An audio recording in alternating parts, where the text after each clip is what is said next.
Bem-vindos a mais um capítulo de Quarta Asa, pessoal. Hoje é a leitura do capítulo 18. Pela previsão do Kindle, é um capítulo bem grandão. Aqui tá falando 48 minutos só de leitura. Então vamos começar logo para não perder muito tempo e não ficar um vídeo gigantesco. Não há nada mais sagrado que os arquivos. Até mesmo templos podem ser reconstruídos, mas livros não podem ser reescritos. O guia para se destacar na divisão dos escribas por Coronel Dexton. Capítulo 18. O carrinho de madeira da biblioteca guincha quando eu empurro na ponte que conecta a divisão dos cavaleiros à hospitalar, passando pelas portas da clínica em direção ao coração de Basgate. Luzes mágicas iluminam o meu caminho pelos túneis enquanto eu percorro esse trajeto, tão familiar que eu poderia fazê-lo de olhos fechados. O aroma de terra e pedra preenche os meus pulmões, quanto mais eu desço. E eu sinto uma saudade que tem me atingido quase todos os dias no último mês, desde que eu fui designada ao dever dos arquivos, que não está tão forte quanto ontem, e que por sua vez já não estava tão forte quanto no dia anterior. Eu aceno para o escriba do primeiro ano, na entrada dos arquivos, e ele pula do assento, apressando-se em direção à porta que lembra a de um cofre. Bom dia, cadete Sorrengail, ele diz abrindo a porta de entrada para eu passar. Eu não te vi ontem. Bom dia, cadete Pearson. Eu lanço um sorriso e empurro o carrinho. No quesito de tarefas da divisão, eu acabei de encontrar a minha favorita. Eu não estava me sentindo bem ontem. Eu tinha tido ataque de tontura o dia todo ontem, sem dúvida por ficar muito tempo sem beber água, mas ao menos eu consegui descansar. Os arquivos cheiram a pergaminho, cola e livros e tinta. Tudo tem cheiro de casa. Fileiras distantes de 6 metros percorrem a estrutura cavernosa, e eu admiro a vista enquanto espero na mesa mais perto da entrada, o lugar onde eu passei a maioria das minhas horas nos últimos 5 anos. Só os escribas podem seguir pelo resto do caminho, e eu sou só uma cavaleira. Aquele pensamento me faz sorrir enquanto uma mulher se aproxima, trajando uma túnica com capuz cor de creme, um único retângulo dourado costurado no ombro. Ela é uma primeiranista. Quando ela puxa o capuz mostrando o cabelo castanho comprido e me encara, eu abro um sorriso. Gesinha, eu sinalizo com as mãos. Cadete Sorrengail, ela sinaliza de volta. Os seus olhos iluminados cintilam, mas ela reprime outro sorriso. Por um segundo, eu abomino os rituais e costumes dos escribas. Não seria errado puxar a minha amiga para um abraço, mas ela receberia uma reprimenda por perder a compostura.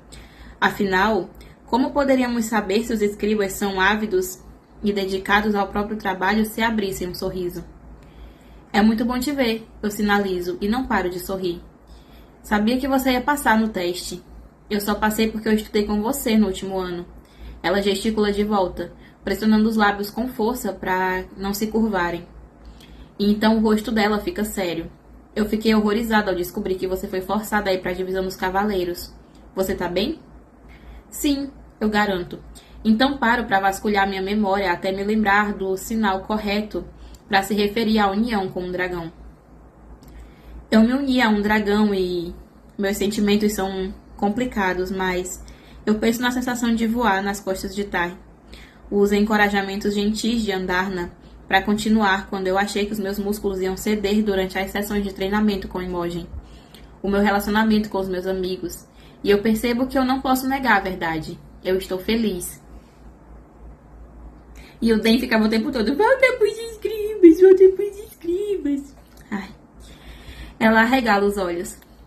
Você não fica preocupada constantemente se vai... E ela olha em volta, mas ninguém está perto bastante para nos ver. Sabe? Morrer? É claro, eu assinto. Mas de um jeito estranho você se acostuma. Se você diz... Ela parece cética. Eu vou cuidar disso aqui pra você. São todos pra devolução? E eu assinto com a cabeça. Eu pego um pequeno pergaminho no bolso da calça e entrego pra ela antes de sinalizar. E alguns pedidos da professora Devera.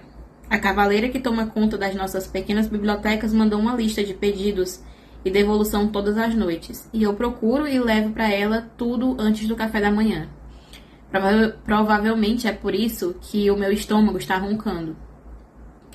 Eu estou queimando todas as calorias extras em uma combinação de lição de voo, lição de luta com Rhiannon, sessão de tortura com Imogen. Então eu ganhei uma nova capacidade. para comer. Mais alguma coisa? Ela pergunta, depois de guardar o pergaminho em um bolso escondido no manto. Talvez seja só por estar nos arquivos, mas uma pontada de saudade intensa quase me faz cair de joelhos.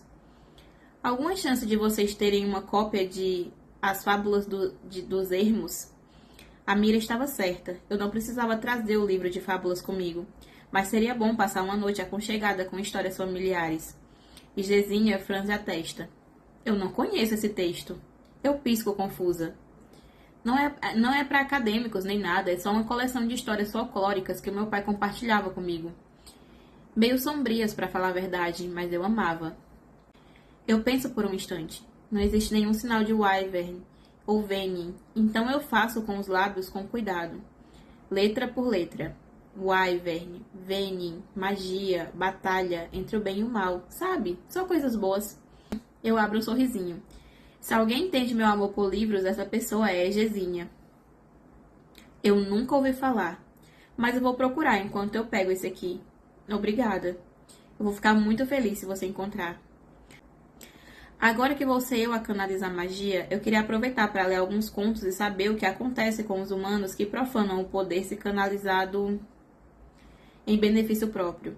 Sem dúvida, foram escritos como parábolas para nos avisar dos perigos de se unir a um dragão. Mas em 600 anos de unificação da história de Navarre, eu nunca ouvi falar de um único cavaleiro perdendo a alma por causa dos seus poderes. Os dragões impedem que isso aconteça. Gesina assente e empurra o carrinho, desaparecendo por entre as estantes. Geralmente demora uns 15 minutos para reunir todos os pedidos de livros que vêm dos professores e dos cadetes da minha divisão. Mas eu fico feliz em esperar. Escribas entram e saem, alguns em grupos enquanto são treinados para se tornar os historiadores do nosso reino. E eu encaro todas as figuras encapuzadas à procura de um rosto que sei que não vou achar ali. Procurando por meu pai. Violet. Eu me viro e vejo o professor Markin, guiando um esquadrão de escribas do primeiro ano. Bom dia, professor. Manter o rosto sem emoção perto dele é mais fácil, porque eu sei que ele está esperando por isso. Eu não sabia que tinham pegado a tarefa da biblioteca. Ele olha em volta para o lugar onde Gesinha desapareceu. Alguém já atendeu? Gesinha, eu estremeço. Quer dizer, a cadete Neyward. Ela me atendeu. Sabe, ele diz, virando-se para o esquadrão de 5 pessoas enquanto dão a volta por mim. A cadete Sorengale era a minha estudante mais promissora, até a divisão dos cavaleiros roubá-la. Ele encontra o meu olhar debaixo do capuz. Tinha esperança de que ela voltaria, mas no fim ela se uniu não só a um dragão como 2.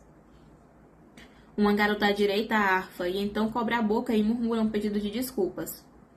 Não se preocupe, eu fiquei do mesmo jeito, eu digo a ela. Talvez possa explicar algo para o cadete Nácia, que estava reclamando que há pouco ar fresco por aqui. O professor Markin se vira para um garoto à esquerda. Esse grupo está começando a ronda pelos arquivos. Nácia fica da cor de uma beterraba debaixo do capuz bege. É parte do sistema de combater o fogo, eu digo a ele. Quanto menos ar, menos risco da nossa história arder em chamas. E o capuz abafado? Nácia ergue a sobrancelha. Faz com que seja mais difícil de você se destacar entre os tomos, eu explico. O símbolo de que nada nem ninguém é mais importante do que os documentos e os livros que estão nessa sala. Eu percorro o olhar pelo recinto e uma nova pontada de saudade me invade. Precisamente. O professor encara Nácia. Agora, se nos der licença, cadete Sorengale, precisamos trabalhar. Eu vejo você amanhã no preparo de batalha. Sim, senhor. Eu dou um passo para trás, deixando o esquadrão passar. Você está triste? Pergunta Andarna com a voz baixa. Só estou visitando os arquivos. Não precisa se preocupar. É muito difícil amar uma segunda casa tanto quanto a primeira. E eu engulo em seco. É fácil quando a segunda casa é a casa certa, eu respondo. E é isso que a divisão dos cavaleiros se tornou para mim, a casa certa. O meu anseio por um pouco de paz e solidão que eu tinha aqui não se compara à euforia que eu sinto em voar.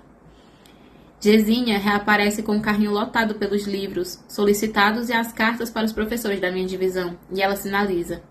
Desculpa, mas eu não consegui encontrar o livro que você pediu. Eu até procurei no catálogo por Wyvern. Eu acho que foi isso que você disse, mas eu não encontrei nada. Eu encaro-a por um segundo. Os nossos arquivos retêm uma cópia ou um volume original de praticamente todos os livros de Navarre. Só livros muito raros ou proibidos são excluídos. Quando foi que a história folclórica se tornou perigosa ou rara? Apesar de que, pensando bem, eu nunca encontrei nada parecido com fábulas dos ermos. Na prateleira quando eu estava estudando para me tornar um escriba. Quimeras, sim. Krakens, claro. Porém, Wyvern ou Venin, que os criaram, nadinha. Bizarro. Então, será que o pai dela deu esse livro a ela era um livro especial que só ele conhecia? Tudo bem, obrigada por procurar. Eu sinalizo. Você parece diferente. Ela sinaliza, empurrando o carrinho para mim.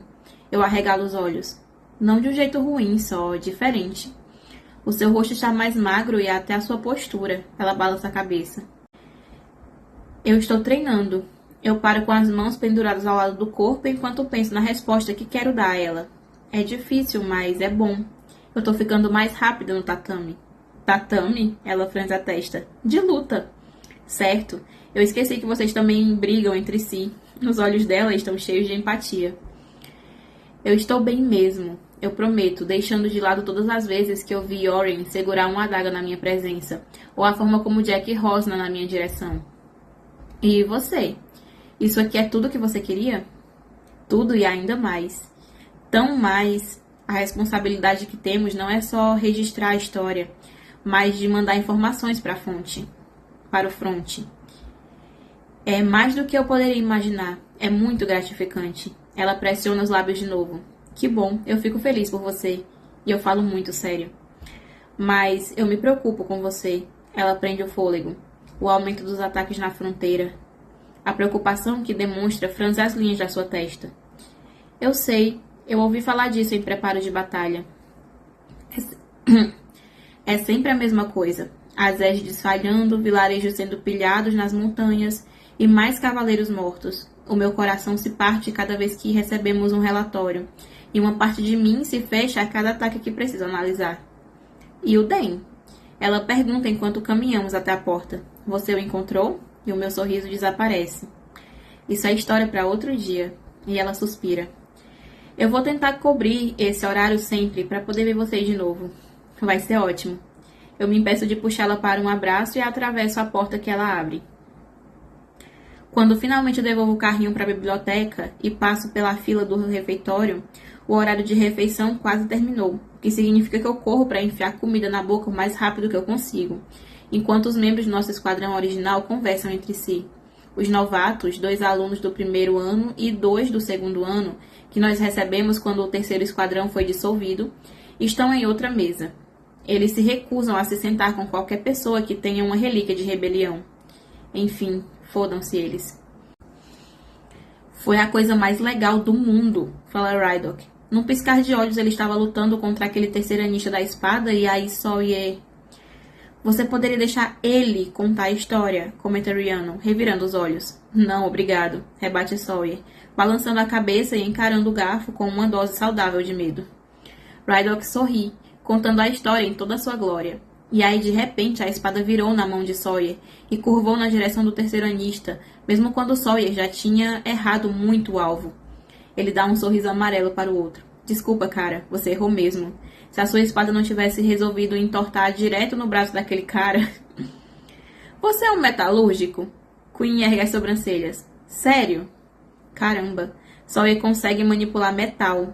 Eu me forço a engolir um pouco mais de peru e encaro abertamente. Que eu saiba, ele é o primeiro entre nós a exibir algum poder. E ainda por cima, um sinete. E Sawyer assente. Foi isso que Car me disse. Itus me arrastou direto para o professor quando viu isso acontecer. Que inveja! Rydok põe uma mão no peito. Eu quero que meu poder sinete se manifeste. Você não ficaria tão empolgado se isso significasse que talvez o seu garfo fosse se enfiar no céu da sua boca porque você ainda não consegue controlar nada. Sawyer empurra a bandeja. É justo. Rydok olha para a própria bandeja.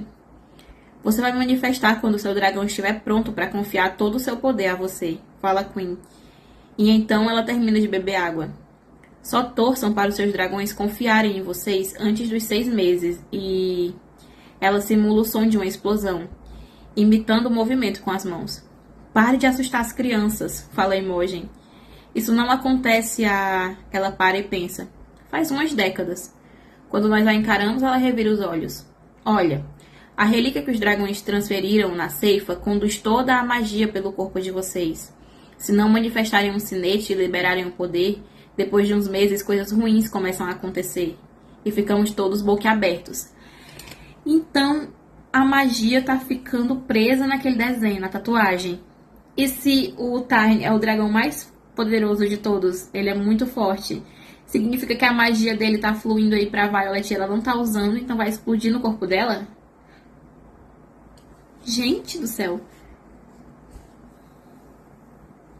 Ficamos todos boquiabertos. A magia consome você por dentro, acrescenta Queen, fazendo o barulho da explosão mais uma vez. Relaxa. Não é como se tivesse um prazo ou coisa assim. É só uma estimativa. Imogen dá de ombros. Porra, sempre tem uma pegadinha, né? Murmura Rydok. Agora eu me sinto mais sortudo, diz Sawyer, encarando o próprio garfo. Vamos te arrumar os utensílios de madeira. Eu falo pra Sawyer. E você provavelmente deveria evitar o arsenal ou lutar com qualquer arma. Sawyer bufa. É verdade. Pelo menos eu vou estar seguro durante o voo essa tarde. Acrescentar as aulas de voo ao nosso horário é essencial desde a ceifa. E as asas revezam para ter acesso ao campo de voo. E hoje é um dos nossos dias de sorte durante a semana. Eu sinto um formigamento na nuca e eu sei que, se eu me virar, Zayden vai estar nos observando. Sempre que ela sente um arrepio na nuca, é ele que tá olhando para ela, né? Mas eu não dou essa satisfação de olhar para ele. O cara não fala comigo desde a ceifa. Muito tempo. Isso não significa que eu estou sozinha. Ah, eu nunca tô sozinha. Sempre tem alguém mais velho meio perto de mim quando eu estou andando pelos corredores ou indo para o ginásio à noite. E todos têm relíquias de rebelião. Eu prefiro quando as aulas são de manhã, diz Rhiannon, o rosto azedando. É bem pior depois de comer o café da manhã e o almoço. Eu concordo, eu digo mastigando. Termina logo de comer esse peru, ordena Imogen. Eu vejo você de noite. Ela e Queen levam as bandejas para longe, depositando-as na abertura da cozinha. Ela é um pouco mais legal quando está te treinando? Pergunta Rhiannon. Não, mas ela é eficiente. Eu termino de comer o peru enquanto o salão começa a esvaziar, e então caminhamos para a abertura da cozinha. E como é o professor Carr? Eu pergunto a Sawyer, deixando a bandeja da pilha. O professor de poderes é um dos únicos que ainda eu não conheci, já que eu não manifestei o meu sinete. Ele é assustador pra caralho, responde Sawyer. Eu mal posso esperar para todo mundo ter aulas de poderes e aí aproveitarem o jeitinho com o qual ele dá suas aulas. Andamos até o salão comunal e o átrio e depois nos dirigimos aos pátios, fechando os casacos. Novembro chegou com um clima de ventos fortes e grama coberta pela geada da manhã. E logo deve chegar a primeira neve. Eu sabia que ia funcionar. Jack Barlow diz na nossa frente, arrastando alguém debaixo do braço, dando batidinhas carinhosas na cabeça da pessoa. Aquela ali não é a Caroline Ashton? Pergunta Rhiannon, boca aberta, enquanto Caroline vai na direção da ala acadêmica com Jack. É, sim. Rydok fica tenso. Ela se uniu a Glenn hoje de manhã. Esse dragão já não tinha uma união? Rhiannon os observa até desaparecerem. O cavaleiro dele morreu na primeira aula de voo. E eu me concentro no portão à nossa frente que leva até o campo de voo. Então eu acho que o pessoal sem união ainda pode ter a chance que tanto quer, murmura Rhiannon. Aham, assente Sawyer, parecendo tenso. Ainda pode sim. E dá uma pausa no capítulo. Você só caiu uma dúzia de vezes dessa vez, comenta Taryn quando pousamos no campo de voo.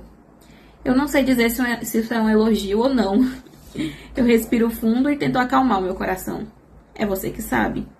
Eu reviro os olhos, mentalmente, e saio do assento enquanto ele abaixa os ombros para eu poder deslizar para sua perna. Aquele movimento já está tão treinado que eu mal noto que os outros cavaleiros são capazes de pular para o chão e descer de outro jeito. Além disso, você poderia facilitar. Ah, mas eu sei. Não sou eu quem faço aspirais com mergulhos profundos, quanto Kaori está ensinando mergulhos simples. Eu caio em pé no chão do campo, arqueando a sobrancelha para Taryn. Eu estou treinando você para a batalha. Ele está ensinando truques simples. Ele pisca um olho dourado e então desvia o olhar. Acha que conseguimos convencer Andarna a vir na semana que vem? Mesmo que seja só para acompanhar o voo? Eu faço todas as análises que Kaori nos ensinou a fazer, procurando destroços que poderiam ter se alojado entre os dedos compridos das garras traseiras de Taryn, ou entre as escamas duras na barriga. Eu não sou assim tão tolo, a ponto de não saber se eu tenho algo preso no meu corpo. E eu, se eu fosse você, não pediria a Andarna para vir, a não ser que ela pedisse primeiro. Ela não consegue manter o ritmo do voo, e só chamaria a atenção de forma desnecessária. Eu nunca vejo, eu reclamo abertamente. Estou sempre só com você, seu rabugento. Eu estou sempre aqui, responde Andarna, mas eu não vejo nenhum brilho dourado. Ela provavelmente está no vale, como sempre, mas ao menos lá está ela, protegida. Esse que você chama de rabugento te salvou uma dúzia de vezes, prateada. Uma hora você podia começar a me chamar de Violet, né? Porque o Taryn chama ela de prateada toda hora, né? Eu perco um pouco de tempo examinando a fileira de escamas. Um dos maiores perigos para o dragão são as coisas pequenas que eles não conseguem retirar e acabam penetrando entre as escamas, causando infecção. Eu sei disso, ele repete. Ou poderia te chamar de violência, igual ao dirigente de asa. Nem ouse. Eu estreito os olhos e eu ando pra frente, verificando o peito. Você sabe o quanto aquele babaca me irrita. Irrita? Tá, e dá uma risada. E mais parece um gato bufando. É assim que chama quando seu coração acelera? Não começa. Porque o Taryn sabe tudo que ela tá pensando o tempo todo, né? Um rosnado ecoa pelo peito de Taryn, em cima de mim, fazendo os meus ossos vibrarem e eu me viro, a mão pairando sobre a adaga embanhada.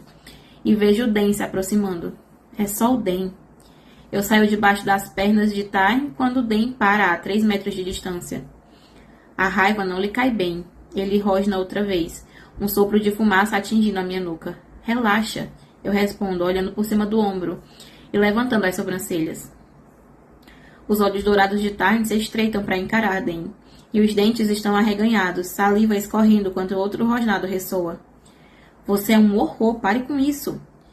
Diga a ele que, se ele te machucar, eu vou mandar uma rajada de fogo mirando no lugar em que ele estiver pisando.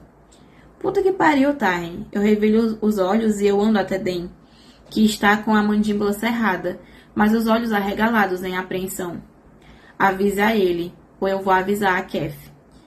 Taryn disse que se você me machucar, ele vai te queimar. Eu digo enquanto os dragões ao meu redor decolam sem os seus cavaleiros, voltando para o vale. Porém, Taryn não faz isso.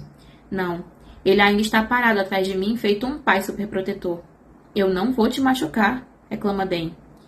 Palavra por palavra, prateada. Eu sopro uma respiração lenta. Desculpa. Ele, na verdade, disse que se você me machucar, ele vai mandar uma rajada de fogo mirando no lugar em que você estiver pisando. E eu me viro para olhar para o dragão. Pronto, satisfeito? E Taryn pisca. Den mantém os olhos em mim, mas eu vejo ali a raiva sobre o qual Taryn me avisou. É mais fácil eu morrer do que eu te machucar, e você sabe disso. Feliz agora? Eu pergunto a Taryn. Estou faminto, e irei me deliciar com um rebanho de ovelhas. Ele acende aos céus com um grande bater de asas. Eu preciso falar com você. Den abaixa a voz, estreitando os olhos. Então, o Taryn não confia no Den. Então, alguma coisa aí tem. Por que ele não confia no Den? Por que ele acha que o Den machucaria a Violet? Perigoso, hein? E naquela hora, depois da ceifa, o Zedin falou que ela confiava muito no Den. Perigoso, hein? Perigoso. Eu preciso falar com você. Den abaixa a voz, estreitando os olhos. Tudo bem, me acompanhe na caminhada de volta. Eu faço um sinal para que Rhea não siga sozinha e ela vai na frente com os outros. Eu e Den seguimos na retaguarda. Ficamos para trás, no limite do campo de voo. Por que não me disse que não consegue ficar na porra do assento? Ele grita comigo, me agarrando pelo cotovelo. Oi? Eu puxo o braço de volta. Taryn rosna na minha mente. Pode deixar, eu me viro, eu digo mentalmente. Não é a primeira vez que o Den agarra o braço dela com força. Da outra vez ele segurou os ombros dela com tanta força que ela até comentou que se ela não tivesse usando a armadura, ela ia ficar toda roxa.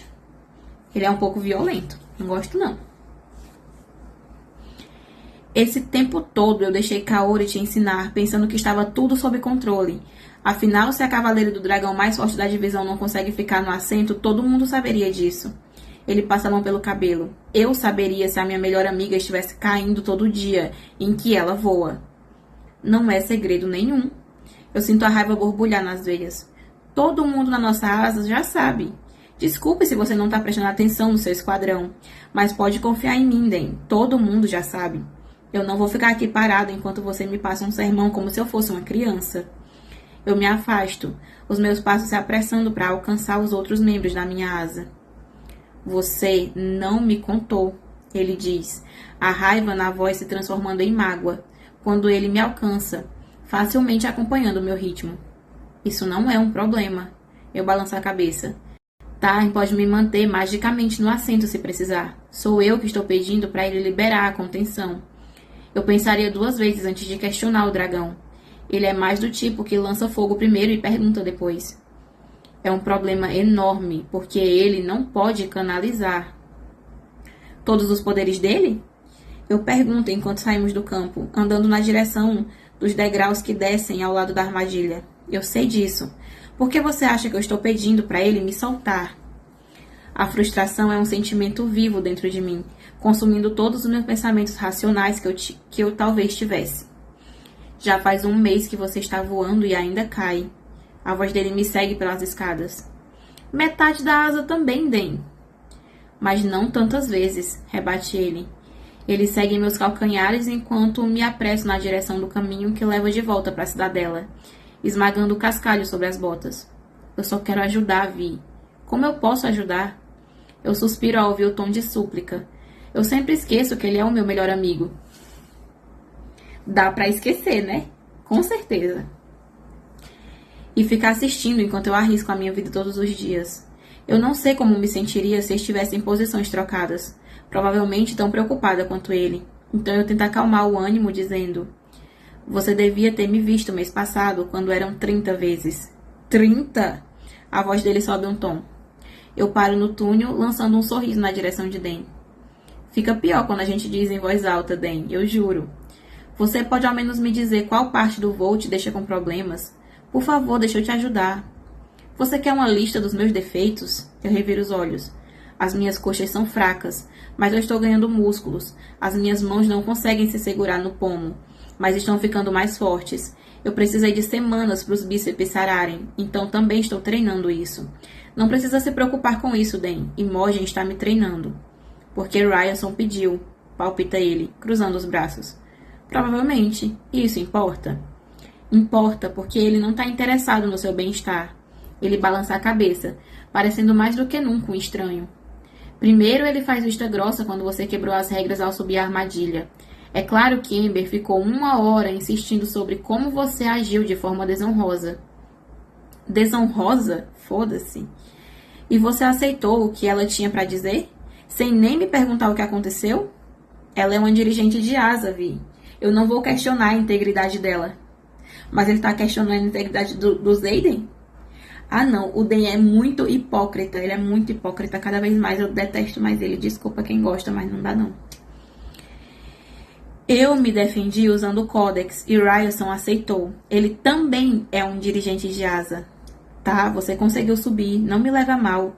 Eu não suportaria se algo acontecesse com você caso eu fizesse o teste do jeito certo ou errado. Daí eu achei que você ficaria bem se sobrevivesse à ceifa. Mas mesmo conseguindo a união com o mais forte deles, ele balança a cabeça. Vai em frente, pode falar. Eu fecho as mãos em punho, as unhas fincando na palma da mão. Eu fico apavorado que não vai conseguir se formar, Vi. Os ombros dele caem. Você sabe como eu me sinto sobre você. Mesmo que não tenha nada que eu possa fazer nessa situação, eu estou apavorado. É a única frase que me pega. A risada escapa pela minha garganta e ele arregala os olhos. Esse lugar pode mudar quase tudo em uma pessoa. Destrói todas as bobagens e cordialidades superficiais, revelando o que você tem de verdade lá dentro. Eu repito as palavras que ele me disse quando eu cheguei. Não foi isso que você falou pra mim? Então você é assim, lá dentro? Alguém que ama tanto as regras que não sabe quando quebrá-las? Ou desviar delas por alguém importante para você? Alguém que se concentra tanto em minhas falhas que nem consegue acreditar que eu posso fazer muito mais do que isso? O calor desaparece dos olhos castanhos. Vamos deixar uma coisa clara, Dan. Eu dou um passo para frente, mas a distância entre nós só parece aumentar. O motivo para nós dois nunca sermos mais do que amigos não é por causa das suas regras. É porque você não acredita em mim. Mesmo agora, quando eu sobrevivi a todo tipo de coisa e me uni a não só um, mas 2 dragões, você ainda acha que eu não vou sobreviver. Então me perdoa, mas você vai se tornar uma dessas bobagens que esse lugar vai destruir para mim. Eu me movo para o lado e passo por ele, para entrar no túnel, forçando o ar pelos meus pulmões. Tirando o ano passado, quando ele entrou para a divisão dos cavaleiros, eu não me lembro de uma época em que eu não tinha o Dan na minha vida. Porém, eu não vou tolerar mais esse pessimismo constante que ele tem sobre o meu futuro. Graças a Deus, ela abriu mão do relacionamento tóxico. Graças a Deus. A luz do sol me pega de surpresa por um segundo, enquanto eu ando até o pátio. Não temos aula à tarde e eu vejo Xaden e Garrick inclinados na parede do prédio acadêmico, como deuses analisando o seu domínio. Xaden arqueia uma sobrancelha escura quando eu passo por ele. Eu ofereço o dedo do meio. Também não vou tolerar o comportamento dele hoje. Tá tudo bem? Pergunta Rhiannon, quando eu alcanço o grupo. Dan é um babaca. Finalmente! Faz parar! Alguém grita, descendo pelas escadas do átrio e segurando a própria cabeça. É uma primeira-ministra da terceira asa que senta 2 fileiras atrás de mim no preparo de batalha. E constantemente derruba a pena enquanto escreve. Pelo amor de Deus, faz parar! Ele grita cambaleando no pátio. A minha mão segura o cabo da lâmina. Uma sombra se move à minha esquerda. E um mero olhar me diz que Xaden se mexeu, casualmente posicionando-se à minha frente. A multidão o engole, formando um círculo ao redor do cadete enquanto ele grita, segurando a própria cabeça. Jeremias! Outra pessoa grita, abrindo o caminho. Você! Jeremias se vira, apontando o dedo para a terceiranista. Acha que eu tô louco? Ele inclina a cabeça, os olhos arregalados. Como ele sabe? Ele não deveria saber. O tom dele muda, como se as palavras não fossem suas. Eu sinto um calafrio na espinha que congela os meus órgãos. E você? Ele se vira de novo, apontando para um segundo anista da primeira asa. Que porra tem de errado com ele? Por que ele tá gritando? Ele se vira mais uma vez e olha na direção de Dan. Será que ele tá desenvolvendo o sinete dele e não sabe controlar essa pessoa que tá gritando? Qual será o sinete dele? Pelo que ele tá gritando aí, que ele tá apontando você, e tá dizendo algumas coisas, eu acho que ele consegue ler a mente das pessoas. E agora ele apontou pro Dan. Mais uma vez, e olha na direção do Dan. Violet vai me odiar pra sempre? Porque ela não consegue ver que eu só quero proteger ela. Como ela está... Ele está lendo os meus pensamentos. A imitação é sinistra, vergonhosa e apavorante. Meus deuses, eu sussurro, o coração batendo tão forte que eu consigo ouvir o sangue fluindo nos meus ouvidos. Esqueça a vergonha. Quem se importa que se as pessoas souberem que Dan está pensando em mim? O poder cinete de Jeremias está se manifestando. Ele consegue ler mentes. E eu falei pra vocês que ele estava com cara de que estava lendo a mente dos outros. Ele é um intrínseco. O poder dele é uma sentença de morte. Rydok cambaleia para trás, à minha esquerda, sofrendo um empurrão. E eu não preciso olhar para saber de quem é o braço musculoso no meu ombro. O aroma de menta de alguma forma ajuda a acalmar meu coração. Jeremias desembanha a espada. Faz parar! Vocês não estão vendo? Esses pensamentos não param. O pânico dele é palpável. E forma um nó na minha garganta. Faça alguma coisa, eu imploro a Xaden olhando para ele. O foco letal e determinado está preso em Jeremias, mas o seu corpo tensiona ao me ouvir, pronto para atacar. Começa a recitar qualquer merda que tenha decorado dos livros. O quê? Eu sibilo para ele. Se você valoriza seus segredos, limpe seus pensamentos agora. Xaden ordena. Merda. Nada me vem à mente. E estamos claramente em perigo. Muitos entrepostos de defesa navarriano existem para além da proteção dos nossos égides. Esses entrepostos são considerados locais de perigo iminente e devem ser operados apenas por cargos militares e nunca civis que normalmente os acompanham. E você? Jeremias se vira para se concentrar em Garrick. Mas que inferno! Ele vai descobrir sobre... Descobrir sobre o quê? O que é que o Garrick está guardando? As sombras ao redor dos pés de Jeremias sobem por suas pernas em um segundo, esgueirando-se pelo peito até cobrir a sua boca com feixes de sombra. Eu engulo o nó que entala minha garganta. Um professor abre caminho pela multidão, o cabelo branco balançando a cada passo, apressado que ele dá. Ele é um intrínseco, alguém grita, e parece ser o suficiente. O professor segura a cabeça de Jeremias com as duas mãos, e um craque ressoa pela parede do pátio silencioso. As sombras de Zayden se desfazem, e Jeremias cai no chão, a cabeça virada em um ângulo macabro e pouco natural. O pescoço dele foi quebrado. O professor se abaixa e ergue o corpo de Jeremias com uma força surpreendente, levando-o para o átrio. Zayden respira fundo ao meu lado, e então se afasta com Garrick indo na direção da ala acadêmica. Bom te ver também, ela pensa. Talvez eu não queira um poder-cinete, afinal, murmura Rydok. Essa morte foi misericordiosa comparada ao que acontece se não manifestar um poder, retruca Dan, e eu juro que consigo sentir as minhas relíquias queimando em minhas costas, mesmo sabendo que meus dragões ainda não começaram a canalizar. Então os dela ainda não começaram a jogar o poder lá dentro. E aquele, diz Sawyer ao lado de Rhiannon, era o professor Carr, que é aquele que ele falou que era assustador, né? Perigoso. Que foi o que quebrou o pescoço do menino. E aí dá uma pausa no capítulo. Você deve sempre verificar as fontes quando estiver pesquisando. O meu pai me fala, bagunçando o meu cabelo ao lado da mesa dos arquivos. Lembre-se de que o relato em primeira mão sempre são mais precisos. Mas você precisa procurar mais fundo, Violet. Precisa ver quem está contando a história. Mas e se eu quiser ser uma cavaleira? Eu pergunto com a voz muito mais jovem. Igual ao Brennan e à mamãe. Acorde. Uma voz familiar retumba pelos arquivos. Uma voz que não pertence a esse lugar. Você não é igual a eles, Violet. Esse caminho não é para você. Papai me lançou um sorriso de desculpas. O sorriso que ele reserva para quando diz que compreende, mas não pode fazer nada. Do tipo que oferece quando mamãe faz uma escolha com a qual ele não concorda. E assim é melhor. A sua mãe nunca entende que, por mais que os cavaleiros sejam as armas do nosso reino, são os escribas que têm o poder verdadeiro desse mundo. Acorde antes que você morra. As palavras nos arquivos estremecem e meu coração sacode. Agora!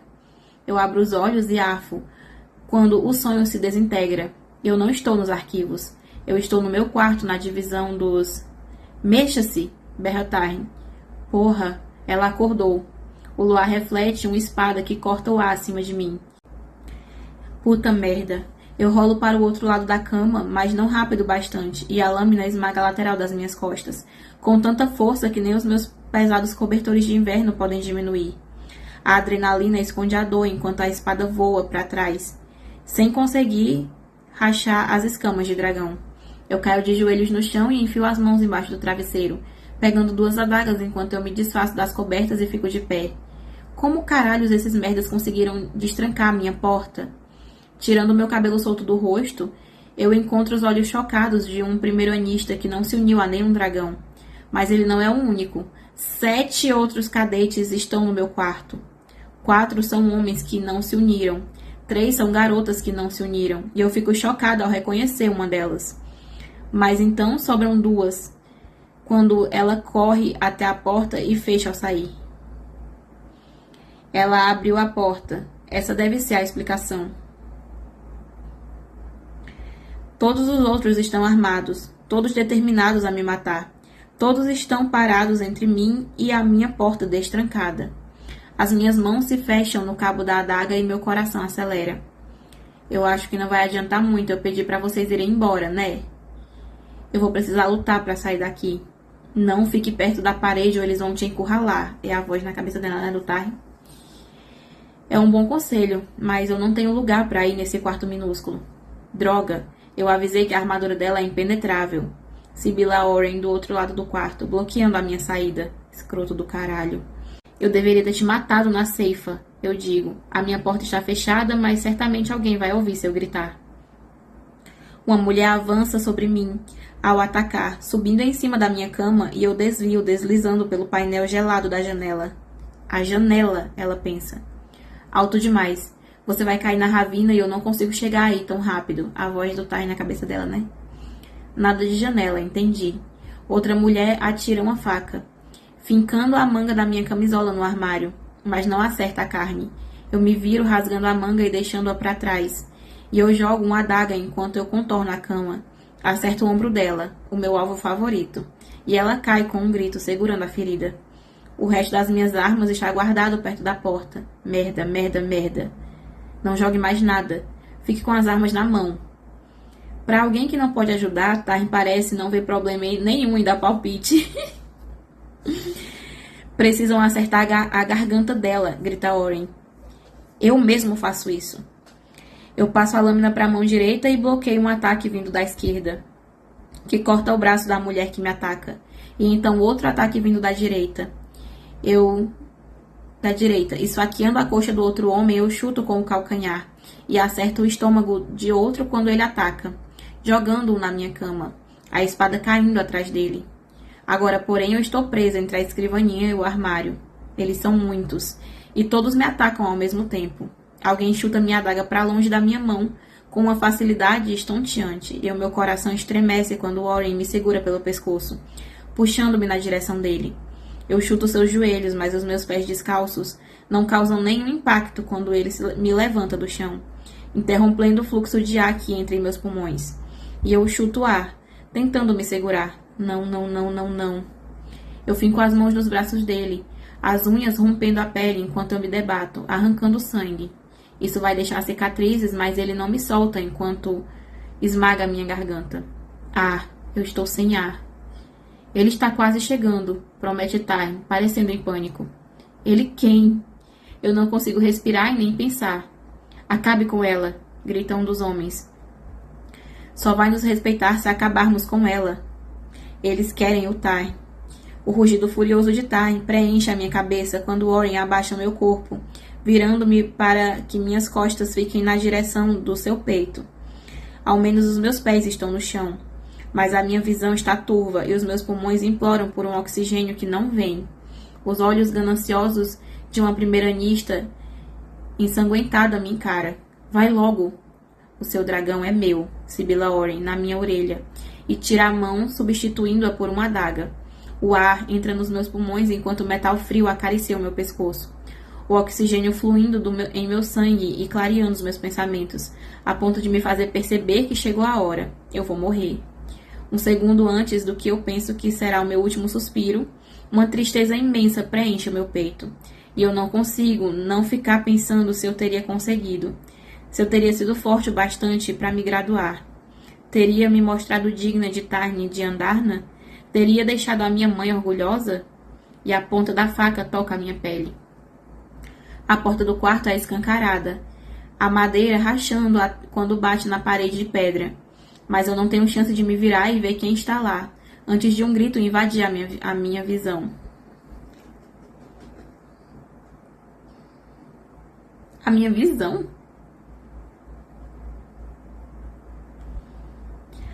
A porta do quarto é escancarada, a madeira rachando quando bate na parede de pedra, mas eu não tenho chance de me virar e ver quem está lá, antes de um grito invadir minha visão. Minha, grita Andarna. Minha visão? Como é que um grito invade a visão? Minha, grita Andarna, e uma energia que causa arrepios desce pela minha espinha, e então vai para a ponta dos meus dedos. A minha próxima respiração acontece em um silêncio total e completo. Vai, ordena Andarna, e eu pisco e percebo que a primeira-ministra da minha frente não esboça qualquer reação. Ela não está respirando ou se mexendo. Ninguém está. Todo mundo no quarto está congelado, exceto por mim.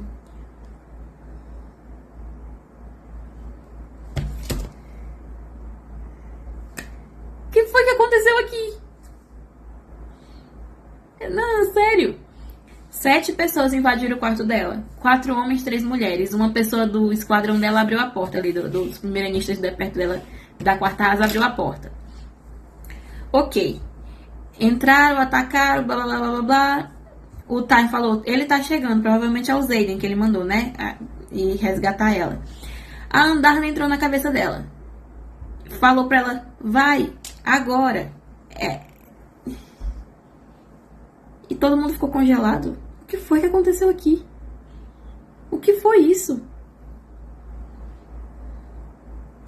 Vamos descobrir isso no próximo capítulo, gente. Deixei pra mim as considerações de vocês. O que vocês acham que aconteceu aqui nesse capítulo? Nesse final de capítulo. Foi um capítulo gigante com milhões de coisas acontecendo arrastadas. E aí teve esse final. Até o próximo capítulo, pessoal. Tchau, tchau.